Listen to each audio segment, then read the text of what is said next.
If I lie to you today, what do I do with you tomorrow when you wake up? Right? See, this is what I was telling my opponents. I'm saying, I know you lying today, but what you gonna do when the people wake up? This is what I'm saying when I was reading the Bible, and it was in Genesis, right? Now, in the beginning of the deception, you got to understand that everything was in order, just like now, everything out of order, right? But at the beginning, when the evil entity entered into Eve and Adam, first it entered into Eve, Eve entered into Adam, right? Then the garden was under the rule of Adam and Eve. So once you deceive the top, then it's easy to corrupt, see, from the top down, because everything is in order until you corrupt it. Now, see me, I'm like the Bible say, I'm the last that caught the corruption, but was in a legal position to then charge it. See, that's why if you look at my case, I'm suing Bill Hurd Chevrolet. That's ground zero, and then all of his people because he's a billionaire, see, all of his friends, they like Pharaoh, they harden their hearts, right? And then they cause me to be known by all of y'all. See, at one time. See, but now just imagine if they would have did what was right, then you would have known my company. You wouldn't have known me. So when they attacked the company, they made me come forward. So when you look at the case now, it says Tommy Castle versus the state of Florida. And then it'll say the state of Florida versus Tommy Castle. And then it's Tommy Castle versus the state of Florida in federal court. And then that's the end of the state of Florida, because once we made it to federal court, we made it out of the state. So this is what I'm showing y'all, like, I can't lie today, because tomorrow I know some generation gonna wake up. But if I lie today, what they gonna wake up to tomorrow? Just another lie. See what I'm saying? So that's what I'm saying. If your God is out of this world and you bringing children into this world, then when you tell your children about your God, then they got the right to question you for whom is their creator. See, because if your father is preparing a place for you, you can't prepare a place for your child. So how can your child say job well done if you don't even know where your child at? And that's what I'm telling y'all. Like, I'm saying, I used to know where my family was, because it was in the house. They was in the house that my wife and I purchased. Now, once the devil came into my house, then he took the house illegally, right? But then he allowed me to save my future generations with my love for my present family. See, and that's what people don't understand, right?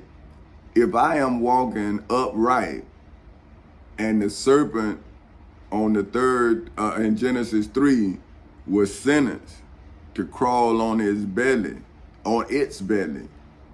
and eat the dust of the ground, then why would I be afraid of something that was already sentenced?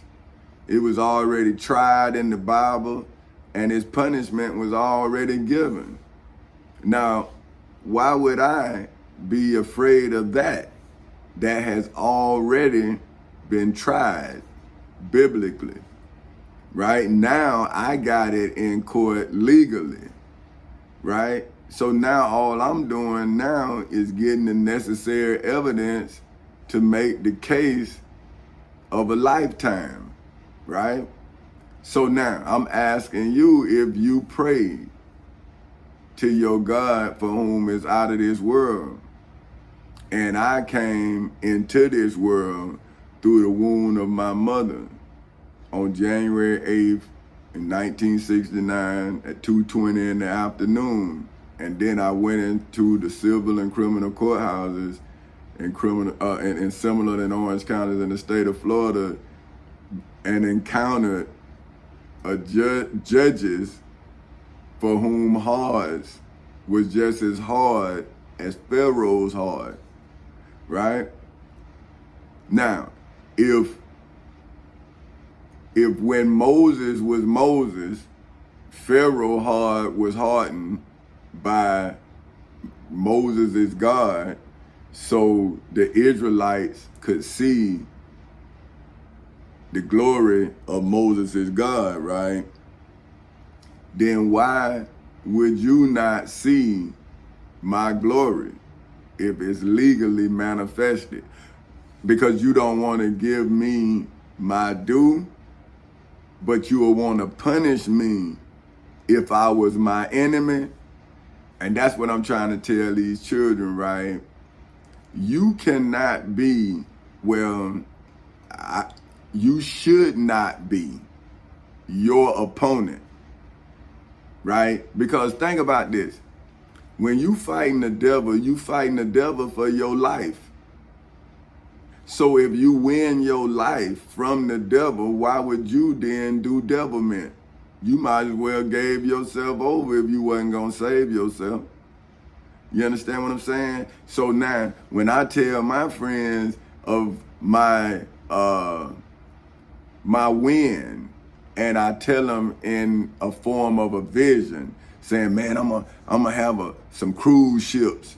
See, they hadn't won. They hadn't defeated their devil, so they don't understand the reward of going into court and following the law and understanding what the law telling you that you entitled to. See, do a man on the outside of a situation? Now let's break it down now. Let's cause we don't want to leave no stone unturned. You know, we want to get as smart as we can possibly get.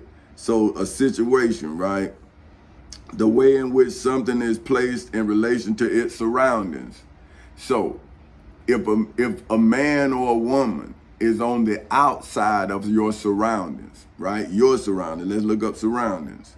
The circumstances, right? Conditions or objects by which one is surrounded. So see, a spiritual fight with your devil, right, is an internal battle fought mentally. So the vision is not one that is physical. See what I'm saying? Like if I point to you and say, go see that right there, well, you can see it. So we can discuss it because we both see it. Now, I'm going to be telling you what I see and you're going to be telling me what you see. You see what I'm saying? Now, if the object isn't there, then I'm going to be trying to describe it to you, and then you're going to be trying to tell me what you think you see. And that's where the conflict come in, and that's how the devil whoop you. See, because he throw an illusion that look real, because the circumstances, now let's break down that, circumstances. A condition, fact, or event. See what I'm saying? So now, in my life, our home, everything, our life was good, right? Now, something happened. So, well, that's the illusion. Now, if I get caught up in the illusion, what's the truth? You see what I'm saying? Because the illusion was cast on me. It wasn't cast on my wife. It wasn't cast on my children. See, they are collateral damage. See, this fight was between me and the post office. See what I'm saying? They fired me when I was 25. So I had been making a case up against them unbeknownst to my wife. See, I didn't go home and oh, these people, nah, man, cause hey, when I go home, I'm clocking in as a husband, I'm clocking in as a father. See, that's what I was telling my children. Hey, man, I was here trying to teach you how to read and write. So of course, at first you gonna think that, cause I'm your daddy, so you don't understand. I'm your father, but you don't understand that some other people father ain't there, maybe can't read, or you know what I mean, too busy to sit down and do your homework with you. But see, a kid that got something don't know how it feel not to have what they got. So to them, it's terrible. But to some other kid, it's a wish. I wish my daddy would. I wish. See what I'm saying? But now my kids probably like, God, I wish I could talk to them. I wish. But I'm still here though. But the condition is different. The facts are different. The event is different. That's why I used to tell my daughter, she used to say, Daddy, we gonna do this. I say, if everything is the same way it is right now. See what I'm saying? So I'm saying, yeah, if. Because I'm trying to get her to see I'm not over my word no more. See, so you try to, see, how can you get somebody to see the presence of something if you don't plant a seed? So when this conversation, my daughter, she'll be like, I remember when Daddy used to say that. And then she'll go back to, well, I remember when he was absolute in what he said, when he would say, okay. See, then it was if. And that's what I'm telling y'all when I read the scriptures and Jesus say, if these were my people, would they not fight that I not be handed over to the Jews? And I'm like, oh man, see, that's what I'm telling my daughter, saying, see, hey, remember when Daddy used to say if? Because I'm telling you, if it's like this, yes, but if it changed, it ain't on Daddy, right? But this is what I'm saying about the illusion. See, you have to catch the illusion to catch the illusionist. See, if I drop the illusion and go after the illusionist, then the illusionist is a judge. And she got bailiffs, police. See what I'm saying? So you have to catch the illusion, right? And then describe it. Now let's break down describe. See, because I want you to be smarter, not slick. See, being slick will get you killed. Being smart will get you home. See what I'm saying? And I'm trying to get you home because I love you, right? Now, my devil, he don't love me, and he don't really love itself. That's why it put itself in danger. But see, I had to learn how to love me by learning how to love others. See, once I got married, then I had to learn how to love my wife. Then once we had my daughter, our daughter, then I had to learn how to love a wife and a child. See, a lot of people get caught up in not understanding it's two jobs. You still got a husband, now you got a child. But see, they pour all the attention into the child, and the man got to be strong enough to teach without destroying. See, so when the devil come, your family is prepared to reflect. You see what I'm saying? So to describe is to present, see, like I'm presenting the devil to you all. And I'm giving y'all the evidence to convict your devil by showing you how I convicted mine. See, this is all evidence of the struggle between good and evil. That's internal. See, that's what I'm telling you. If I couldn't defeat my internal devil, the one that had all this pride and that was real, like wanting to handle his business, because that's how I was taught. I gotta handle my business. But now I realize that I have to get back home because somebody loved me.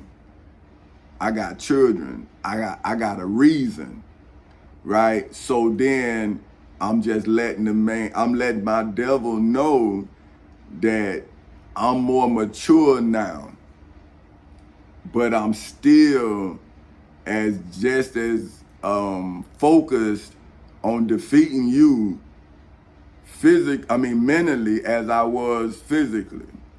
You see what I'm saying? But then that's when you realize that every great move is thought about. Think about it.